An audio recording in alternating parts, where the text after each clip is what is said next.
Carta aos Hebreus, capítulo 7. Melquisedeque, rei e sacerdote. Esse Melquisedeque era rei da cidade de Salém e sacerdote do Deus Altíssimo. Quando Abraão estava voltando da batalha em que matou os reis, Melquisedeque foi ao encontro dele e o abençoou. Abraão lhe deu a 10ª parte de tudo o que ele havia tomado dos inimigos na batalha. O nome de Melquisedeque quer dizer, primeiramente, rei da justiça. E porque ele era rei de Salém, o seu nome também quer dizer rei da paz. Não se conhece o pai, nem a mãe, nem qualquer antepassado de Melquisedeque.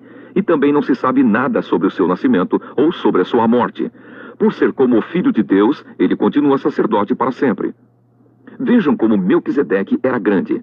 Abraão, o patriarca, lhe deu a 10ª parte de tudo o que havia tomado dos inimigos na batalha. Conforme a lei de Moisés, os sacerdotes que são descendentes de Levi têm a obrigação de receber do povo a 10ª parte de tudo. Eles recebem dos seus próprios patrícios, embora estes também sejam descendentes de Abraão. Melquisedeque não era descendente de Levi, mas recebeu a 10ª parte daquilo que Abraão havia tomado na batalha e o abençoou. Sim, abençoou o próprio Abraão, que havia recebido as promessas de Deus. Não há dúvida de que aquele que abençoa é mais importante do que aquele que é abençoado. No caso dos sacerdotes, a 10ª parte é recebida por homens que um dia vão morrer. Mas no caso de Melquisedeque, como dizem as Escrituras Sagradas, a 10ª parte foi recebida por alguém que continua vivo. Portanto, quando Abraão pagou a 10ª parte, Levi, cujos descendentes recebem a 10ª parte, também pagou. Pois Levi não tinha nascido e, por assim dizer, ainda estava no corpo do seu antepassado Abraão, quando este se encontrou com Melquisedeque. A lei que o povo de Israel recebeu se baseava no sacerdócio dos levitas. Ora, se o trabalho dos sacerdotes levitas tivesse sido perfeito, não haveria necessidade de aparecer outro tipo de sacerdote da ordem do sacerdócio de Melquisedeque e não da ordem de Arão. Pois quando se muda o sacerdócio, a lei também precisa ser mudada. E o nosso Senhor Jesus, a respeito de quem são ditas essas coisas, pertencia a outra tribo. E nenhum membro dessa tribo jamais serviu como sacerdote. É sabido que, por nascimento, Jesus, o nosso Senhor, pertencia à tribo de Judá. E Moisés não disse nada dessa tribo quando falou a respeito de sacerdotes. Outro sacerdote como Melquisedeque. E tudo isso se torna bem mais claro, pois surgiu um sacerdote diferente, parecido com Melquisedeque. Ele não foi feito sacerdote pelas leis ou regras humanas, porém se tornou sacerdote por meio do poder de uma vida que não tem fim. Porque as Escrituras Sagradas dizem: você será sacerdote para sempre, na ordem do sacerdócio de Melquisedeque. Assim, a regra antiga foi anulada, porque era fraca e inútil, pois a lei não podia aperfeiçoar nada.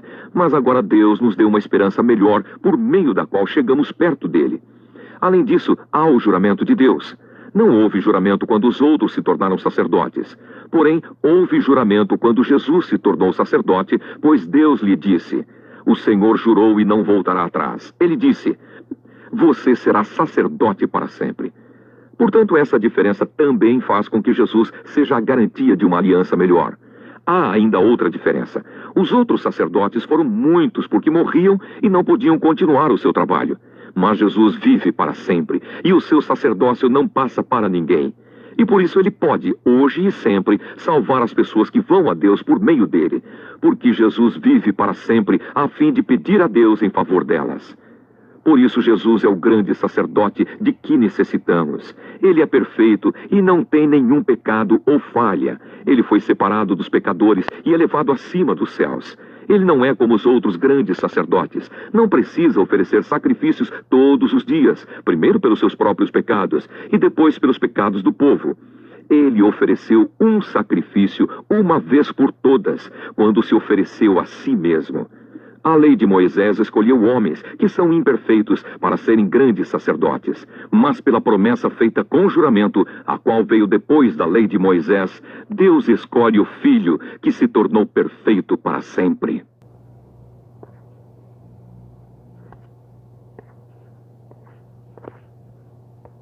Resumindo e explicando, Melquisedeque é a figura misteriosa que entra na história de Abraão. Confira Gênesis capítulo 14 versos 17 a 20.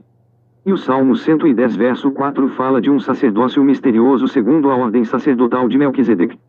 São textos que anunciam o sacerdócio de Cristo, que é diferente do sacerdócio judaico, porque o torna superado. Nos versos 1 a 10, na Bíblia, as grandes personagens são sempre mostradas com sua origem e genealogia. De Melquisedeque, porém, não se fala nada a respeito de seus pais ou de seus descendentes. O autor serve-se disso para comparar Melquisedeque com Cristo, o Filho de Deus. E vai mais adiante, Melquisedeque não pertence a nenhuma família sacerdotal, mas oferece sacrifícios e recebe dízimos do grande patriarca Abraão. Isso leva à seguinte conclusão: Melquisedeque é sacerdote, mas de modo muito maior que os sacerdotes judeus, não está ligado à classe sacerdotal dos descendentes de Levi, nem à descendência de Abraão. Por isso, seu sacerdócio é muito mais amplo. É universal. A própria Sagrada Escritura atesta a substituição do sacerdócio judaico, fundado na lei de Moisés. Um texto posterior à lei, Salmo 110 verso 4, afirma que Deus estabeleceu um sacerdócio conforme o de Melquisedeque. Com isso, não só o sacerdócio anterior está ultrapassado, mas também o próprio regime da lei, que lhe serve de fundamento. O sacerdócio de Jesus Cristo, prefigurado em Melquisedeque, não se fundamenta na descendência de Levi, mas no juramento do próprio Deus. Jesus Cristo torna-se, assim, o mediador definitivo entre Deus e os homens. Jesus Cristo é o mediador perfeito, pois ele é o próprio Filho de Deus, não tem pecado nenhum e por isso não está sujeito às fraquezas que os outros sacerdotes têm. E como sacerdote, representante dos homens junto a Deus, ele ofereceu não oferta externa, mas a sua própria pessoa.